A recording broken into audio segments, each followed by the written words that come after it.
Chandelure has two very useful tools in her arsenal that only require a single input: her high and low stance.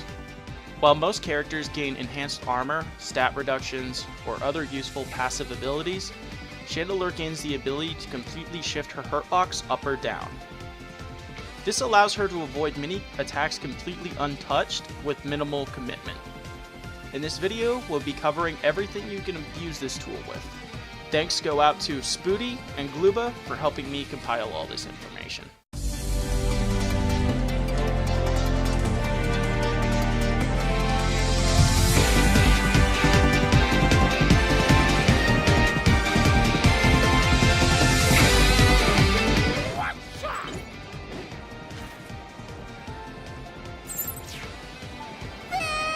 For Blaziken, you can high stance 2Y and 2X, but not 2XX. You can low stance counterattack, charged and uncharged, 5Y and 6Y, but not 6YX.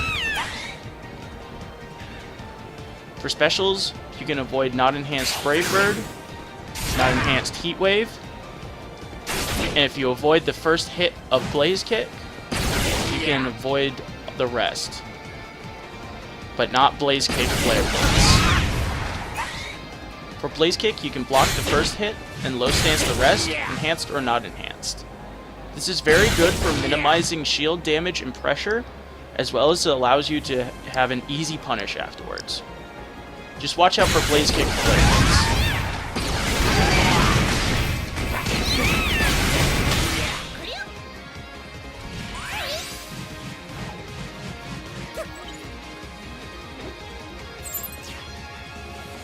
For Breaksin, you can high stance 2Y and 2X. These are very useful because these are the two moves that are most often cancelled into supports. And you can only low stance Flamethrower.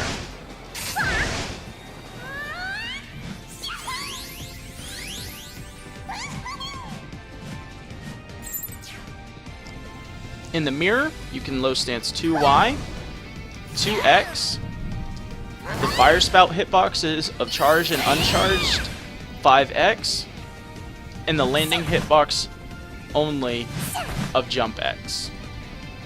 You can low stance 5Y, 8Y, and Instant Jump Laser, Charged and Uncharged.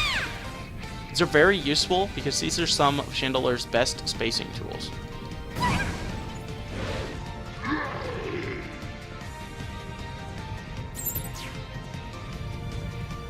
Against Charizard, you can high stance 2Y, 2X, and at a very specific range, the Flamethrower hitbox of Inferno. You can low stance 8Y, Fire Punch, as well as Seismic Toss. In my opinion, low stance is the most useful in this matchup, as you can low stance at mid-range, and if they like to approach with Fire Punch, immediately punish.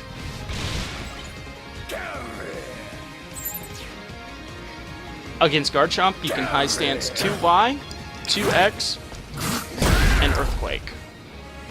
And you can only low stance 8Y.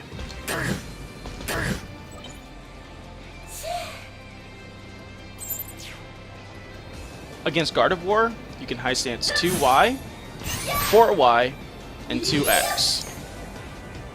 You can low stance 8Y, along with Upward Angle Future Sight in Burst Mode.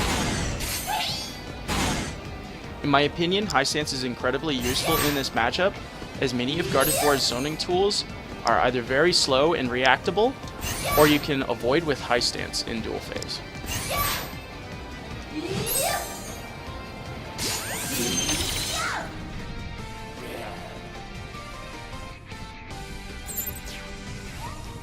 Against Gengar, you can high stance 2Y and 2X, but not 2XX. You can also high stance Curse and the Poison Pools of Sludge Bomb. And while Gengar is in Burst Mode, you can high stance 2X and even his Burst attack. You can low stance 6Y, but not 6YX. This is only available outside of burst. Normally, I would say with this many things to avoid, high stance is incredibly useful. However, considering Gengar is usually in the air most of the time, it turns out not to be that useful.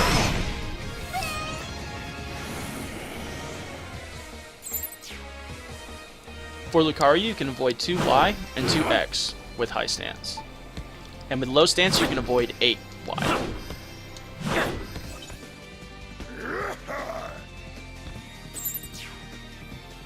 For Machamp, you can high stance 2X, but only the first hit. You can use low stance counterattack, charged and uncharged, 5Y, and 8Y. For specials, you can avoid Cross Chop and Karate Chop, both enhanced and unenhanced. This is another matchup where low stance is incredibly useful, especially against the counterattack if you're ever this close.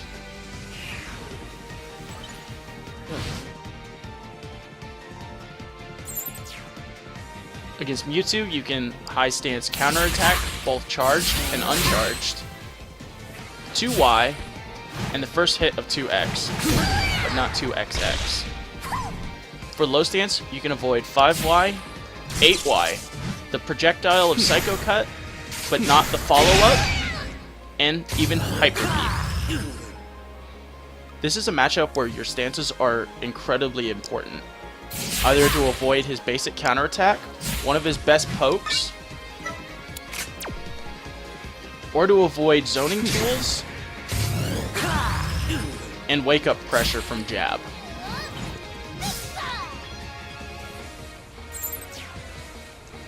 Against Pikachu, you can avoid 2Y, 2X, and Thunderbolt charged and uncharged. In low stance, you can avoid Nuzzle and Electro Ball. High stance is very useful in this matchup since it completely nullifies one of Pikachu's best long-range tools and forces him to approach or use Thunder.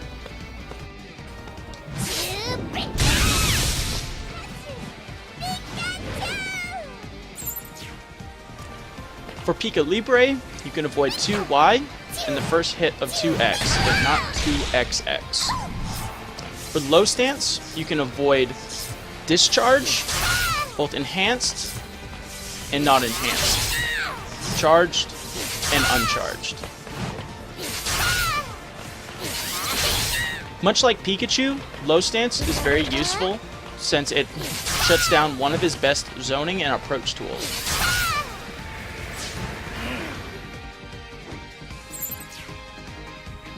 Against Sceptile, you can avoid 2Y and 2X. And with low stance, you can avoid 5X, both charged and uncharged. Low stance is incredibly helpful in this matchup, especially against uninformed Sceptile players that do not know that you can avoid their 5X with low stance. So if you ever see a Sceptile trying to cover your wake up with charged 5X, just immediately go for low stance into 2X. It covers every option, even dash back.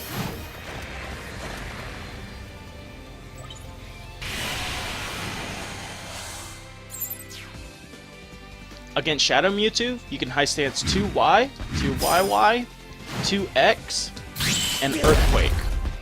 You can low stance all versions of 8Y, and 5Y outside of burst only. For specials, you can avoid level 1 Sidewave Blast, along with level 1 Sidewave Slash to Blast, and all levels of Sidewave Slash, but only the first hit. Follow-up slashes and Vortex will still connect.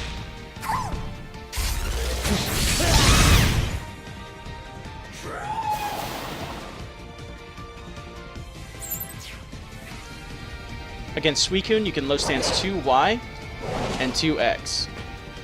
2X is especially funny because it literally goes right through you.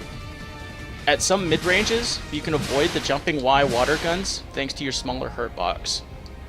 However, this can be easily adjusted by the Suicune player, so really don't expect it to be too useful.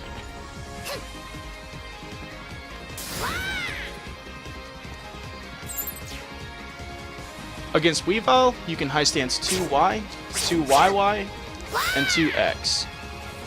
And as far as I can tell, for low stance, you can't avoid anything.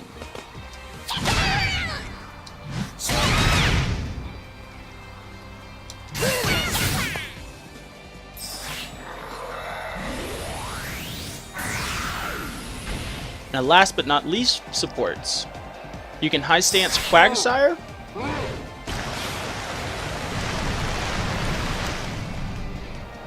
and you can high stance the pool of a Veltal. You just have to avoid or block the initial hit.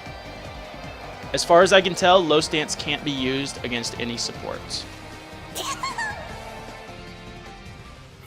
Thank you all for watching. I hope this helps some of you aspiring Chandelure players out there. In the description, you'll find a link to the Pokken Arena thread where all the information is written down for you to easily go back and look at. And while you're on Pokken Arena, go ahead and make an account, stop by, ask some questions, and get acquainted with the community. It is a great place for all things Pokken. Chandelure stances, in my opinion, are some of the most underutilized and underrated tools in her kit. And I really do hope that some more Chandelure players out there will realize this and be able to apply them to their own play as well. And with that, we're going to go ahead and wrap this up. And feel free to like, comment, and subscribe for all other Pokken and other FGC related content here from Frame Zero Gaming.